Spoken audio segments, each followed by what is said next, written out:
Donc bonjour, effectivement donc je vais vous parler de Madeleine Rémy en tant que promotrice de la pédagogie expérimentale en France. Donc je m'appelle Léa Tipi, je suis en 3e année de thèse en sciences de l'éducation et de la formation sous la direction de Monsieur Gutiérrez et je travaille donc sur l'histoire de la société savante Alfred Binet pendant la période de l'entre-deux-guerres qui était une société donc, qui était à la croisée de la psychologie de l'enfant et de la pédagogie expérimentale. Dans le cadre de ma communication d'aujourd'hui, je vais tenter de vous expliquer en quoi est-ce que Madeleine Rémy a été l'une des promotrices de la pédagogie expérimentale en France. Mais avant cela, il convient de rappeler de ce qu'est la pédagogie expérimentale en France à cette époque. Et pour cela, je voudrais vous citer Théodore Simon, dans son article intitulé Pédagogie expérimentale et travail manuel. Il nous dit « Je ne vous rappellerai qu'en peu de mots le double effort de la pédagogie expérimentale. » La pédagogie expérimentale poursuit depuis plusieurs années. Il consiste à apprécier de façon plus objective qu'on ne le fait communément le savoir des enfants. Il consiste aussi à analyser leurs fautes, leurs ignorances, pour y porter directement un remède. Donc je vous propose d'organiser ma communication en 3 points. Tout d'abord, je vais vous expliquer en quoi est-ce que Madeleine Rémy est promotrice de la pédagogie expérimentale de par son rôle au sein de la société savante Alfred Binet. Ensuite, j'essaierai de vous montrer en quoi est-ce qu'elle est promotrice par ses publications dans le bulletin de la société et par l'apparition de son ouvrage. Et enfin, je vous montrerai en quoi est-ce qu'elle est promotrice de la pédagogie expérimentale par ses protocoles, les protocoles qu'elle a pu mettre en place dans ses classes, dans ses écoles dont elle avait la charge. Et je prendrai pour cela un exemple de protocole qu'elle a pu mettre en place dans l'une de ses classes.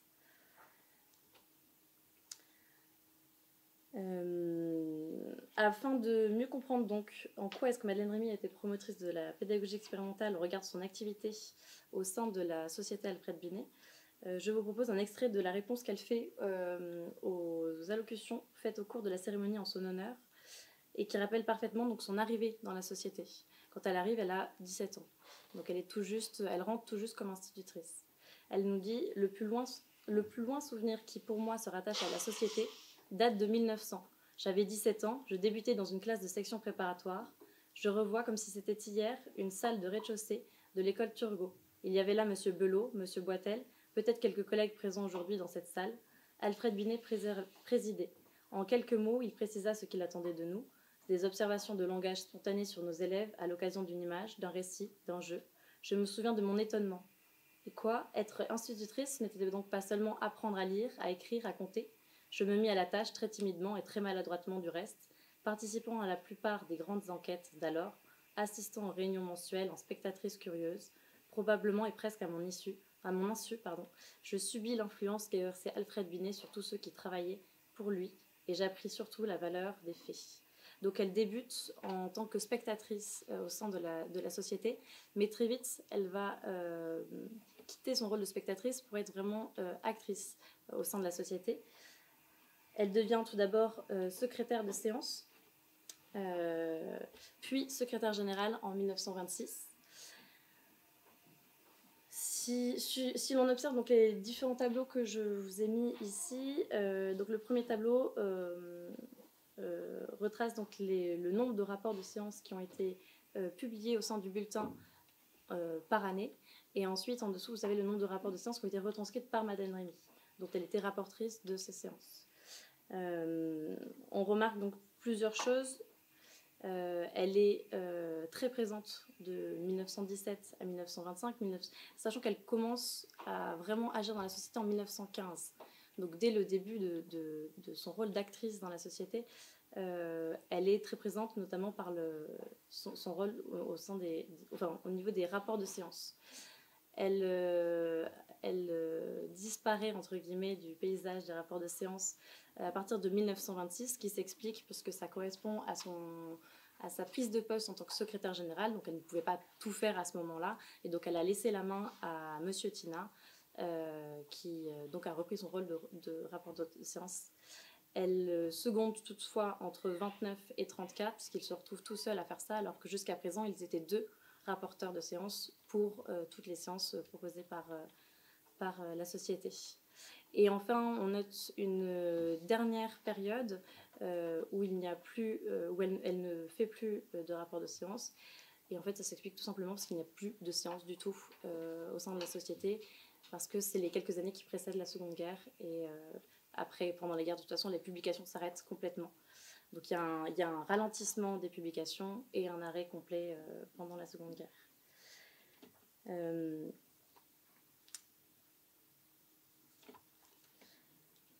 Donc, concernant le deuxième tableau, il nous permet de mettre en avant les différents sujets, les différentes thématiques qui ont été étudiées au cours des séances dont elle a été rapporteur plutôt. Et donc, on remarque qu'il y a énormément de sujets de pédagogie expérimentale. Et si ces séances étaient rapportées dans le bulletin, c'est notamment parce que ça permettait à ceux qui ne pouvaient pas, qui n'avaient pas la possibilité de se déplacer pour assister aux séances, d'avoir quand même une trace de ce qui était dit et des expériences qui étaient faites lors des séances. Donc, je vous l'ai dit tout à l'heure, en 1926, elle succède à Victor Vanet dans le rôle de secrétaire général sur proposition de Théodore Simon, qui était donc le président de la société Alfred Binet à ce moment-là. C'est quelque chose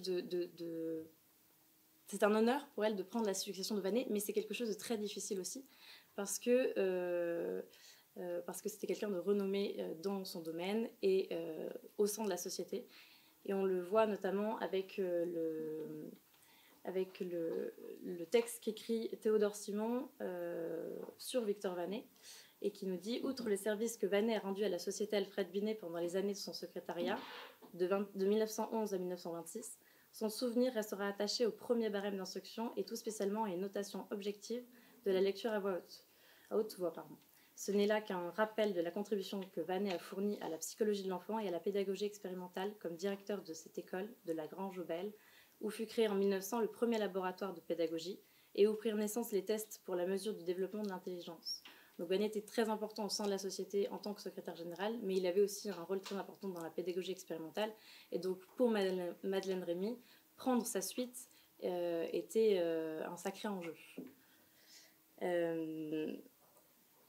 On note d'ailleurs une différence dans la rédaction des comptes rendus annuels de travaux. En tant que secrétaire générale, elle doit être rapporteure pour les comptes rendus annuels de travaux. Et on voit bien la différence de passation, au moment de la passation entre Victor Vanet et Madeleine Rémy. Tout d'abord, la quantité de pages, je sais que ce n'est pas forcément indicateur de qualité, mais on passe quand même d'un compte-rendu qui fait en moyenne 11 pages chez Victor Vanet à 5 pages chez Madeleine Rémy. Et ce qui est le plus marquant, je trouve, c'est la structuration de ces comptes rendus. Chez Victor Vanet, la structuration est vraiment très claire, très apparente. Il y a un grand 1, le contenu du grand 1, un grand 2. Enfin, tout est vraiment très clair et très structuré. Ce qui l'est moins chez Madeleine Rémy, c'est organisé en paragraphes, mais on n'a pas le plan qui saute aux yeux directement quand on ouvre le compte rendu des travaux de l'année. À sa décharge, Victor Vanet ne s'occupait que du compte-rendu des travaux de l'année, alors que Madeleine Rémy s'occupait également des comptes rendus des assemblées générales et, comme on l'a vu tout à l'heure, elle aidait au rapport de séance également, donc elle avait aussi beaucoup plus de charge de travail, dirons-nous, que Victor Vanet. Toutefois, Madeleine Rémy ne se limite pas à son rôle de secrétaire générale, donc au sein de la société, et à l'issue de cette première partie qui aurait mérité d'être un petit peu plus développée, et j'aimerais vous montrer en quoi est-ce que Madeleine Rémy est également promotrice de la pédagogie expérimentale par le biais de ses écrits, que ce soit au sein du bulletin ou par la parution de son ouvrage. Je vous ai fait un petit tableau dans lequel vous retrouvez toutes les thématiques des articles qu'elle a pu écrire dans le bulletin entre 1915 et 1950. On a environ 140 articles, on va dire une petite centaine si on enlève tous les rapports de séance et les comptes rendus, disons plus administratifs. Ce qui est intéressant à voir, c'est dans les articles qu'elle a pu copublier, Donc il y en a 39, mais sur les 39, il y en a déjà 31 qu'elle copublie avec la même personne systématiquement. Et cette personne, donc, c'est Théodore Simon. Et donc, ce dernier reconnaît donc volontiers ce travail en commun, puisqu'il nous dit dans son allocution au cours de la cérémonie en l'honneur de Madeleine Rémy, que dans ces conditions, nous ne signons pas grand-chose ensemble, mais enfin, pas grand-chose, il y a quand même 30 articles entre 1915 et 1950, mais quand nous signons l'un ou l'autre, nous ne savons plus trop bien à qui de l'un ou de l'autre est dû ce que nous avons écrit. Il n'y a pas une communication faite ici à laquelle vous n'ayez participé plus ou moins, quelquefois pour l'inspirer, toujours pour le préciser. Quand j'ai découvert donc Madeleine Rémy et son travail, je me suis posé la question, est-ce que Madeleine Rémy était une disciple de Théodore Simon, ou est-ce qu'elle était vraiment collaboratrice de Théodore Simon? Et en lisant donc les différents articles et puis de ce que l'on peut lire des témoignages de Théodore Simon, il apparaît qu'elle est plus collaboratrice que disciple, puisque dans les différents articles, elle ne fait pas que donc suivre les travaux de Simon, elle y participe, elle les améliore, elle les questionne et elle pousse à l'amélioration de ses recherches. Je vous ai parlé tout à l'heure également de notre type de publication. Donc, elle a publié beaucoup pour le bulletin de la Société, mais elle a également publié un ouvrage chez Armand Collin intitulé Un essai d'un enseignement sur mesure. Si vous regardez la date, vous remarquerez que ça correspond avec son arrivée en tant que secrétaire général également, ce qui assoit un peu plus sa légitimité en tant que secrétaire général de la Société. Et son ouvrage, Monsieur Bernard en dit qu'il est si bien composé, si bien écrit, qu'il a réussi à faire pénétrer à l'école primaire l'essentiel des idées du docteur Simon et les résultats des enquêtes de la Société Binet. Donc c'était vraiment ce n'est pas une nouveauté, c'est plutôt l'ensemble, un condensé des travaux qu'elle a pu faire pour la Société entre 1915 et 1926. Et donc c'est vraiment une volonté de diffusion de ses travaux et de son implication, une preuve de son implication pour la société. Donc, au regard de ce qui a été dit jusqu'à présent, je tenterai maintenant de vous montrer en quoi est-ce que Madeleine Rémy a été promotrice de l'éducation, de la pédagogie expérimentale, au sein de ses classes. Comment est-ce qu'elle a pu le mettre en œuvre? Tout d'abord, il me faut rappeler que si Madeleine Rémy a pu, dès les premières années en tant qu'institutrice, faire de la pédagogie expérimentale, c'est aussi parce qu'elle a eu c'est aussi par l'action d'inspecteurs comme M. Belot, qui a été son inspecteur référent donc, de 1900 à 1920, donc sur ses 20 premières années de carrière, et qui l'autorise donc à faire de la pédagogie expérimentale dans ses classes. Et afin de donc, bien comprendre le protocole, le genre de protocole qu'elle pouvait mettre en classe, j'ai fait le choix d'un exemple. Alors vous verrez qu'il y a 2 expériences, mais pour un seul exemple, puisque c'est à la suite des résultats de la première expérience que la deuxième a été mise en place. L'objectif de départ, c'était de se demander donc, si par une expérience courte et répétée tous les jours, aux diverses heures du jour, on pouvait apercevoir les différences indiquant l'influence que ces conditions des jours et d'heures peuvent exercer sur les élèves. Trouverions-nous des différences entre une épreuve faite à l'arrivée en classe et la même épreuve répétée à 11h30 ou à 4h? Est-ce que l'interruption du jeudi ou celle du dimanche se marquerait dans les résultats? Donc l'objectif, c'était de savoir un petit peu à quel moment l'élève était le plus à même d'apprendre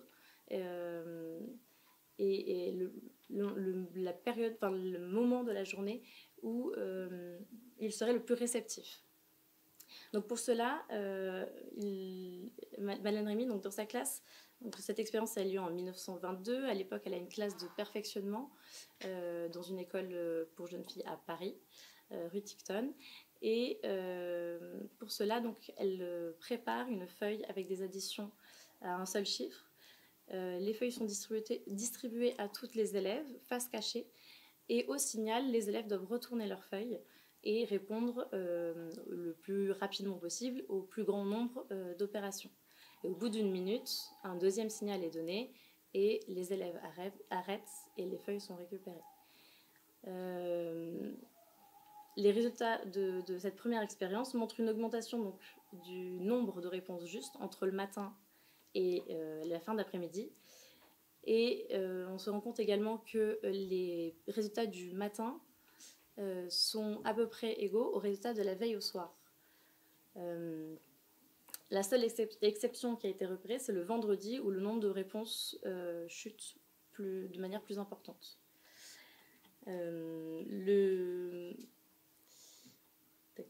Pardon. Donc à la fin de cette première expérience, voici ce qu'en conclut Madeleine Rémy. Elle nous dit que ce résultat paraissait surprenant car nous avions cette idée préconçue que la fatigue de la classe devait se traduire par une diminution du travail effectué. Nous fîmes cette hypothèse que la classe du soir exerçait un effet excitant et qui augmentait par là la rapidité des opérations. Ça, c'était la première conclusion. Mais ils ont poursuivi cette expérience après les vacances de Noël. C'était une expérience qui était faite au moment de décembre. Et donc, ils ont poursuivi l'expérience après les périodes de fête. Et finalement, ce qu'il en est sorti, c'est que l'augmentation du matin et du soir, il paraîtrait devoir être rapportée aux effets de l'exercice, plus justement qu'à une excitation spéciale aux classes du soir. Donc finalement, ils reviennent sur leurs conclusions, leurs premières hypothèses, disons. Et c'est parce que la réponse est un peu en suspens qu'ils décident donc de créer une deuxième expérience afin de déjouer les potentiels automatismes qui pourraient être liés aux additions. Donc la deuxième expérience ressemble assez à la première, sauf qu'à la différence des additions, cette fois-ci, sur la feuille se trouvent des traits verticaux de 1 cm environ, très près les uns des autres, et groupés par paquet. Et donc la consigne pour les élèves, c'est de compter le nombre de traits par paquet. Donc on a toujours une minute, c'est toujours donné à un signal, il commence toujours à un signal, elle s'arrête toujours à un signal. C'est répété 4 fois par jour, à 8h30 quand elles arrivent, à 11h30, à 13h et à 16h. Et les résultats montrent donc une augmentation du nombre de réponses justes dans la journée, de jour en jour et ensuite de semaine en semaine. Donc à la suite de cette seconde expérience, Madeleine Rémy soulève une difficulté qu'on rencontre parfois en pédagogie expérimentale et qui est celle de ne pas réussir à établir une réponse, une conclusion parfaitement claire. Elle se questionne donc à la fin de cette deuxième expérience. Elle se demande comment alors se débrouiller dans une aventure de ce genre pour y découvrir les effets du jour ou de l'heure, car tel était le problème que nous proposions d'aborder. On imaginerait a priori que la fatigue d'une journée scolaire va amener une diminution du travail accompli. Est-ce que les effets de l'entraînement sont susceptibles de dissimuler ces conséquences de la fatigue? On est désagréablement surpris qu'une expérience de 6 semaines et de 120 épreuves laisse le problème difficile. Toujours nous espérions qu'un plateau allait s'établir à la faveur duquel nous verrions se traduire les influences journalières, mais notre ligne continua son ascension presque régulièrement. Avant de finalement conclure que pour cette expérimentation-là, outre les effets de l'entraînement, elle met particulièrement en lumière les difficultés de mise en train. Et ce sont celles-ci qui se manifestent tandis que la fatigue que nous cherchions reste cachée, si toutefois elle existe. Et donc ce qui est intéressant dans cette expérience, c'est que finalement, l'objectif était de chercher quelque chose qu'ils n'ont jamais trouvé, et ils ont mis en lumière un autre problème, une autre situation qu'ils n'avaient pas forcément repérée au départ. Pour conclure, nous avons donc tenté, dans le cadre de cette communication, de montrer de quelle manière Madeleine Rémy a été l'une des promotrices de la pédagogie expérimentale en France. Et à cet effet, nous avons montré qu'elle a joué donc un rôle important au sein de la Société Alfred Binet, que ce soit de par son rôle de secrétaire générale ou celui de collaboratrice de Théodore Simon. Nous avons par la suite donc montré également son rôle de promotrice de la pédagogie expérimentale par le biais de ses écrits, et notamment la publication de son ouvrage. Et enfin, nous avons tenté de montrer à travers un exemple la manière dont Madeleine Rémy pratiquait la pédagogie expérimentale dans ses classes, en mettant en lumière donc, le protocole, un protocole parmi d'autres, afin de comprendre quel moment était le plus important à l'apprentissage des enfants. Je vous remercie de votre attention et je reste à votre disposition.